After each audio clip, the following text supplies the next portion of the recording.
C'est pour ça que je dis dans le bouquin, le wokisme, c'est un mot qui sert à mettre ensemble du bon. On ne peut plus avoir des chansons racistes qui font le top des charts, et c'est une très bonne chose. Du mauvais, on vire des gens sur des prétextes qui sont soit fallacieux, soit hypocrites.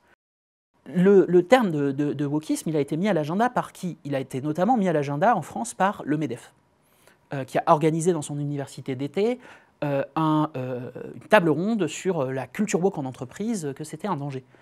Mais que veut le MEDEF en termes de conditions d'emploi? Si ce n'est justement des situations où les employeurs ont la possibilité de faire exactement ça sur les raisons qu'ils veulent. C'est une réalité aussi quand on est militant. Oui, Moi, je sais qu'on a affaire à des gens qui demandent de se déconstruire, qui imposent des espaces safe. Il y a du jargon qui se crée depuis toujours. Hein. Moi, je cite à la fin du bouquin le Cadogan de George Orwell, dans lequel il n'est pas tendre envers les militants socialistes en Angleterre, et il dit c'est des gros végétariens barbus en short et en claquettes qui vont dans des villes où ils ne comprennent rien.